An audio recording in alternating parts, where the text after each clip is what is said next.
오늘의 사연 시작하겠습니다. 작년 1일이니 벌써 1년이 물쩍 지난 이야기네요. 아무리 잊으려고 노력해도 쉽게 잊혀지는 일이 아니다 보니 마음고생이 심했고 우울증 약도 먹고 있는데요. 혼자 끙끙거리는 것보다는 누군가에게 털어놓는 편이 더 낫다 싶어서 마지막으로 글을 써서 제 속마음 다 얘기하고 정말 잊어버리려고 합니다. 저는 30대 후반 남자입니다. 알을 하나 키우고 있고요. 저랑 전 와이프는 대학교 때 소개팅으로 만났어요. 와이프는 누가 봐도 예쁜 외모의 성격도 좋아서 인기가 정말 많았습니다. 그런 여자가 제 여자친구가 되었다니 전 정말 기뻤죠. 주변의 남자들의 접근이 장난 아니었었는데 그래도 나만 바라봐주는 모습이 감동이었어요. 각자 졸업을 하고 취업을 하고 자리 잡기까지 한 3년 이상을 연애했습니다. 크게 싸운 적도 없었고 너무 잘 맞는다고 생각했었죠. 그리고 전 그녀에게 프로포즈를 했고 우리는 결혼하게 되었습니다. 결혼할 때도 정말 소소하고 간소하게 했어요. 그땐 지금처럼 스몰딩이 막 활성화된 때도 아니었는데 가족 친지분들만 모시고 작은 레스토랑 빌려서 진짜 의미 있는 결혼식을 했었고요. 신혼여행도 다들 하와이, 몰디브 이런 데 갔는데 와이프가 자기는 대학 시절 배낭여행 한 번도 못 가봤다고 우리 몰디브에 쓸 돈 아껴서 나중에 집 살 때 보태고 유럽 배낭여행이나 갔다 오자고 했죠. 회사에 휴가 땡겨서 2주 동안 배낭여행 다녀왔어요. 그때 사진 지금 다시 보고 있자면 정말 너무 행복했던 때네요. 지금 생각하면요. 이런 걸 다 잊어야 하는데 마음이 그 여자를 못 놓는 건지 미련인지 계속 좋았던 그때를 생각하면 그립고 마음이 아픕니다. 문제의 시작은 아이가 유치원에 들어가기 시작하면서부터였어요. 요즘 유치원 보내는 게 전쟁인 거 아시죠? 경쟁률이 진짜 몇십 대 1은 됐던 것 같아요. 동네에서 제일 좋은 유치원 보내고 싶다고 원서 넣고 추천날 가서 제가 뽑기에서 표를 뽑아서 저희 아이는 나름 명문 유치원에 입학하게 됐어요. 왜 이를 뽑았는지, 왜 하필 그걸 내가 뽑았는지 정말 원망스럽고 후회되는 순간입니다. 그렇게 유치원 합격하고 오리엔테이션 날 선생님들 소개를 하는데 와이프가 하며 누군가를 보고 놀라더라고요. 왜 그래? 아는 사람이야? 라고 물으니요. 낯이 좀 익어서 보니까 올해 새로 왔다는 남자 선생님이었어요. 유치원에 남자 선생님이 있는 것도 되게 신기했는데 와이프가 아는 사람 같다니 더 신기했죠. 그냥 봐도 호감형의 키도 크고 주변 엄마들이 막 멋지다고 속닥거리는 소리가 제 귀에까지 들리더라고요. 우리 아이 담임쌤은 아니었는데 지나가며 그 쌤도 와이프를 보고 눈이 커지는 걸 봤어요. 둘이 눈으로 아는 척을 한 거겠죠? 아까 그 남자 선생 멋지더라. 아줌마를 날리던데? 자기는 어떻게 아는 사람이야? 응, 대학교 때 후배 걔는 늙지도 않았더라고. 한참 후배라 얼굴만 하는 정도라. 긴가민가 했는데 그때도 저렇게 반듯한 애가 유아교육과라서 신기하긴 했었지. 그러게 나도 놀랐어. 남자가 유치원 선생님 하는 거 처음 봤어. 애들이나 엄마들이나 아주 인기 폭발이겠어. 저는 그냥 흘려들었어요. 와이프가 워낙 친구 선후배 남사친이 많기도 하고 대인관계도 좋은 편이라 그리고 한참 후배라고 하니 오히려 아는 사람이 유치원에 있으니 아이 보내면서 문제 생기면 물어볼 수도 있고 좋다 정도로 생각했죠. 어리석게요. 아이는 유치원을 5세 때부터 7세까지 다닙니다. 그 긴 시간 둘은 어떤 교류를 했을까요? 생각만 하면 울화가 치밀어서 참을 수가 없네요. 사실 저도 제일 바쁘다는 이유로 아이 유치원 생활까지는 크게 관심 갖지 않았어요. 대부분의 아빠들이 다 그렇지 않을까 싶지만요. 5살 유치원 아빠 운동회가 있던 날 아빠들이 다 나와서 같이 운동하고 친목 다지고 하는 날이 있었는데요. 그날 운동회 끝나고 아이랑 집에 가는데 누가 저를 붙잡더라고요. 안녕하세요 아버님. 인사 한번 드리고 싶었습니다. 아 와이프 후배라고 들었어요. 네 듣던 대로 미남이시네요. 아이고 무슨 말씀을요? 선생님이 훨씬 빛나시는데요. 저희 아이 잘 부탁드립니다. 그럼요 걱정 마세요. 하며 굳이 와서 저한테 눈도장을 찍더라고요.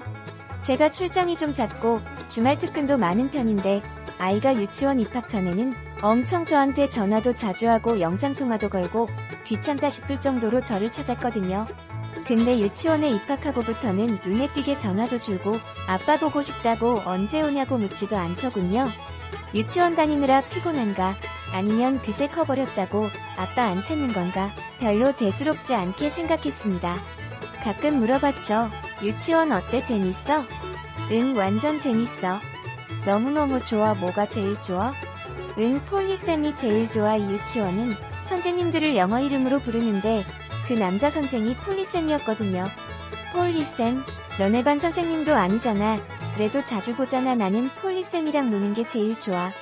저는 당연히 유치원에서 자주 본다는 얘기인 줄 알았어요. 폴리쌤이 재밌게 해주시는구나. 응, 저번에 에버랜드도 갔잖아. 인형도 사주고 인형도 사줬어.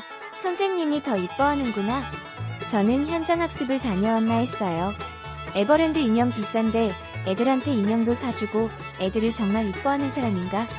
생각했죠. 진짜 그 이상은 한 번도 상상해 본 적이 없어요. 그런데요. 6살, 7살이 되고 시간이 흐를수록 아이는 크고 말은 늘잖아요. 아이같이 엄마 없을 때 저한테 툭툭 내뱉는 말들이 심상찮음을 느꼈어요. 7세에는 심지어 그 폴리쌤인지 뭔지가 저희 아이 담임이 되었다고 해요. 아빠, 이번에 폴리쌤이 우리 반 선생님이다. 오, 좋겠는데 더 폴리쌤 좋아하잖아. 응, 저번에 피자 먹을 때 말해줬어. 피자도 먹었어? 응, 전에 아빠 없을 때. 유치원에서 먹은 게 아니고. 그랬더니 갑자기 속닥거리면서 응, 아빠한테는 말하지 말랬는데 아빠 없을 때 폴리쌤이 피자 사줬지롱. 무슨 소리지? 싶어서 아들을 데리고 간식 사러 가자고 밖으로 나갔어요. 폴리쌤이랑 아빠 없을 때 자주 만나? 그건 비밀인데 아빠랑 아들 사이에 비밀이 어딨어. 폴리쌤이 비밀 지키는 건 남자들만의 의리라고 했는데 뭐? 그런 의리는 아빠랑 지는 거야. 폴리쌤이 너 아빠도 아니고. 뭔데 아빠한테만 말해봐봐. 안 되는데. 엄마도 싫어할 텐데. 이거 뭔가 있구나 싶어서 뒤통수를 빡 맞은 기분이었어요. 아빠 이거 엄마나 폴리쌤한테 말하면 안 돼. 알았어. 절대 말 안 할게. 손가락을 걸고 복사하고 사인까지 하고 나서야 아이는 말문을 열었습니다. 폴리쌤이랑 엄마랑 사랑에 빠졌어. 뭐라고? 사랑에 빠져? 요즘 애들 만화에서 사랑에 빠졌다는 말이 나오는 지 6살쯤부터 좋아하는 여자친구가 생기면 나 사랑에 빠졌어 라는 말을 종종 썼는데 그 표현을 그 상황에 쓰더라고요. 어떻게 했길래 그렇게 생각 들었어? 몰라, 그냥 그렇게 생각됐어. 그리고 아빠 회사 가면 자주 만났어. 폴리쌤이랑 저번에는 에버랜드 갔고 5살 때는 롯데월드 갔고 전에 아빠 미국 출장 갔을 때는 캠핑도 갔고 수영장도 가고 엄청 많이 놀러 다녔는데 근데 왜 아빠한테 말 안 했어? 엄마가 아빠만 빼놓고 우리끼리 신나게 논 거 알면 속상할 거라고 말하지 말자고 했으니까 5살 때부터 그랬어. 응, 나 딸기반 때부터 딸기반이면 입학했던 그 애거든요. 정말 하늘이 노래지는 것 같았습니다. 그래서 아빠 출장만 가면 폴리쌤이랑 만나서 놀았다는 거지? 응, 거에 그 주 토요일에도 출장이 잡혀 있었는데요. 회사에 집안일 핑계대고 다른 직원을 출장 보내기로 하고 저는 현장을 잡기로 했습니다. 금요일 밤 와이프랑 아무렇지 않게 술을 한잔하고 술에 취해 잠든 와이프의 카톡을 열어봤어요. 내일은 XX가 친정 보낼 거야. 그냥 우리 집에서 쉬자. 나 좀 피곤한 것 같기도 하고 그래. 그럼 내일은 마사지까지 풀서비스 해드려야겠네. 오키, XX가 몇 시쯤 보낼 건데? 아침 일찍 신랑 출근길에 데려다주고 가라고 하지. 뭐 한 10시쯤 오세요. 물 받아 놓을게. 반신욕하게. 네, 저한테 부탁하더라고요. 자기 기가 몸이 좀 안 좋아서 쉬고 싶다고 내일 출근하는 길에 아이 친정에 맡겨달라고요. 처갓집이 저희 회사 근처에 있거든요. 처갓집으로 가는 길에 아들한테 물어봤어요. 아빠 없을 때 할머니 집 자주 갔어? 응, 토요일에 가끔. 이것들이 애 맡기고 둘이 뭘 한 걸까요? 다음날 아침 아이를 처갓집에 맡겨두고 다시 집 앞으로 돌아와 주차장에 차를 대고 대기했습니다. 그놈이 나타나고 자연스럽게 아파트 공동현관 번호를 누르고 집으로 올라가더라고요.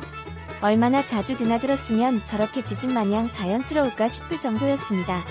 그놈이 올라가고 얼마 후에 이쯤이면 반신욕인지 지랄인지 하러 들어갔으려나 싶어서 와이프한테 카톡을 보내봤습니다. 이 일어났냐고. 아이는 처갓집에 맡겼다고요. 역시나 확인을 하지 않더군요. 저는 멘탈 잘 붙잡고 휴대폰 동영상 촬영을 하며 현관문을 열고 들어갔어요. 그놈 신발이 보이는 순간 이미 우리 관계는 끝난 거였죠. 거실 화장실에 욕조가 있는데 다른 집 욕조보다 좀 크거든요. 저랑 아이가 늘 함께 목욕하는 곳이지만 와이프랑 같이 들어가 본 적은 없는데 갑자기 깨르륵 거리는 소리가 들리고 하지 마야 하며 앙탈을 부리고 난리가 났더라고요. 저는 심호흡 한번 하고 들어갔습니다. 화장실 문을 벌컥 열었고 두 사람의 모습을 보는 순간 누가 제 머리를 망치로 내리친 기분이었습니다. 둘이 알몸으로 엉겨붙어서 좋다고 키스하고 있더라고요. 저를 보고 와이프는 깍 소리를 질렀고 남자는 완전 놀라며 갑자기 일어서서 샤워 커튼을 닫으려고 했어요. 저와 샤워 커튼을 잡고 서로 연애 단내하다가 커튼봉이 그대로 떨어져 버렸고 저는 녹화하던 폰은 내던진 채 커튼봉으로 두 년놈을 두들겨 패기 시작했습니다. 내가 진짜 이 꼴 보려고 말이 안 나오더라고요. 둘이 비눗물에 범벅이 되어 있는 걸 실컷 두들겨 팬 후 남자놈부터 머리채를 잡아서 욕조 밖으로 끌어냈어요. 미끄러우니 잘 이끌려 나오더군요. 그리고 제가 다행히 덩치도 크고 힘도 좋은 편이에요. 알몸으로 비누범벅된 두 년놈을 차례로 현관밖까지 질질 끌어다가 내놨습니다. 와이프는 울며 제 다리 붙잡고 다 잘못했다고 용서해달라고 빌었고 남자 새끼는 옷은 줘야 되는 거 아니냐며 집 안으로 다시 들어가려 고현관 앞에서 저랑 몸싸움을 했습니다. 시끄러운 소리에 앞집에서 문을 열고 나왔다가 하며 앞집 아주머니가 소리를 지르셨고 관리실에 연락을 하신 건지 좀 있다가 경비 아저씨들이 올라오셨는데 못 볼 꼴에 어찌할 바를 모르시더라고요. 저는 새 빠지게 일하러 나다니는 동안 이년놈들이 애도 딴 데 맡겨놓고 제 집에서 이짓거리 벌이고 있었는데 이 정도 벌은 받아야 되는 거 아니겠습니까? 하필 앞집에 엄마들이 모여서 놀고 계셨는지 달을 나와서 손으로 눈을 가린 건지 만 건지 하며 구경하고 쑥덕댔는데 하필 그중 한 명이 같은 유치원 엄마였나봐요. 폴리쌤 아니야 폴리쌤? 대박하며 사진도 찍고요. 경비 아저씨들은 빨리 수습하셔야지 이건 안 돼요라며 저를 말리셔서 당장 내 눈앞에서 떠나라고 옷까지 던져주고 문 걸어 잠궈버렸습니다. 그 뒤로 어떻게 됐겠어요? 폴리쌤인지 지랄인지는 유치원에서 잘리고 동네방네 소문 다 났고 유치원 원장들 사이에 블랙리스트라는 게 존재해서 같은 관내에서는 달을 공유를 하신다고 하더라고요. 저 이사하는 날 앞집 아줌마한테 듣기로는 원장님이 아주 급대노하셨다고 저런 새끼는 사회에서 매장시켜야 한다 했다며 그놈은 앞으로 유치원 선생하긴 들렸다고 들었어요. 전 그놈한테는 상간남 위자료 소송 걸었고 그리 큰 돈은 아니지만 위자료를 받게 됐어요. 돈으로 끝나는 게 되게 허무하더라고요. 생각 같아선 평생 콩밥 먹게 하고 싶었는데요. 와이프는 아이도 재산도 아무것도 없이 몸만 나갔습니다. 당연한걸요. 저한테 위자료도 줘야 하고요. 아이는 저희 부모님께서 돌봐주고 계세요. 아이가 엄마도 폴리쌤도 갑자기 사라진 것에 대해 궁금해하는데 어떻게 말해줘야 할지 몰라서 엄마가 갑자기 일을 하게 돼서 외국에 가 있다고 둘러댔는데 이게 언제까지 먹힐지 모르겠어요. 아이 보여줄 생각 없거든요. 그게 벌써 1년 전 일이네요. 지금 아이는 초등학교 1학년이 되었지만 상황이 이래서 학교는 못 가고 있는데 사실 입학식 날 엄마가 못 오는 걸 슬퍼하지 않을까 걱정했는데 오히려 그거 하나는 잘 됐다 싶어요. 입학식 자체를 못했으니까요. 앞으로 차차 설명해줘야 할 날이 오겠죠? 그때까지 마음 단단해지게 저랑 믿음 돈독하게 잘 키워야죠. 모든 걸 알게 되더라도 무너지지 않게요. 아이가 말 안 해줬더라면 저는 병신같이 아무것도 모른 채 돈만 벌어다 줬을 텐데요. 이제 정말 다 잊어버리고 놓아야 할 때인 것 같아요. 많이 사랑했는지 후회도 미련도 많이 남았고 원망도 엄청 났었거든요. 다 잊고 아들이랑 새 출발해보겠습니다. 화이팅 할 수 있게 응원해주세요. 1. 뭐가 부족해서 이럴까요? 이래서 결혼 전후 항상 의심하고 뒷조사를 일처증이라는 말을 듣더라도 해야 합니다. 왜 간통죄를 없앴는지. 하루빨리 간통죄 부활시켜서 가정파탄 줄여야 할 텐데요. 가정파탄으로 배우자, 아이들 인생을 망치는 경우가 많습니다. 이러다가 나라 망합니다. 여러분 바람피지 맙시다. 이 아들 데리고 어떻게 그런 더러운 짓을 했는지 뇌가 없는 인간들이네 지들 빼고는 다 바보들인 줄 착각했나 보네. 겉으로 품위 있는 척하는 자들이 더 뒤로 까고 다닌 중심을 알 때까지는 조심해야 합니다. 앞으로 아들 상처 덜 입도록 잘 키우시고 좋은 배우자 만나시길 응원합니다. 3. 그 악몽 같은 시간들이 어느덧 1년여 세월이 되었다 하니 지금은 그나마 마음의 정리가 되고 있지 않을까 싶습니다. 이미 깨진 유리잔처럼 다시는 처음처럼 돌아갈 수 없는 부부의 연이 크기까지가 전부였다면 지나간 것에 미련 떨쳐버리고 이제는 사랑 때문에 두 번 다시는 아픈 상처가 되지 않도록 좋은 사람 만나서 행복을 만들어가는 앞날이 되길 바라는 마음입니다. 진짜로 아내라는 여자 대담하네요. 남자를 집으로 불러들여서 별짓을 다 하네. 어처구니 없네요. 남편은 쇠골빠지 게이라고. 여자라는 것은 남자 집으로 들여서 이상한 짓이나 하고. 정말 얼척이네요. 앞으로 아들과 행복한 삶 사셔요. 옥을 쓰신 분껜 먼저 웃어서 죄송합니다. 그리고 현관밖까지 잘하셨어요. 그리고 빨리 잊으세요. 정말 열심히 일만 하시고 성실하신 분 같은데 시간이 지나면 조금씩 좋아지실 거예요. 화팅하시고요. 유쾌고 그러게 마누라 관심 가져야 해요. 믿고 던져놓으면 안 돼요. 예쁜 여잔 꼭 얼굴 같아요. 결혼은 외모 얼굴 아닙니다. 성격 인품 그런 게 중요하죠. 이제 울돌 떨고 새 출발하세요. 애들 어릴 때가 차라리 나아요. 화이팅입니다. 칠아들도 아빠가 얘기 안 해줘도 유치원 선생님이랑 엄마가 바람나서 이혼한 걸 스스로 알게 될 겁니다. 전 부인은 반반한 외모 때문에 쪽박찼네요. 제 팔자 제가 만든다는 옛말 하나도 틀린 게 없지요. 아드님과 친구처럼 잘 사시기 바랍니다.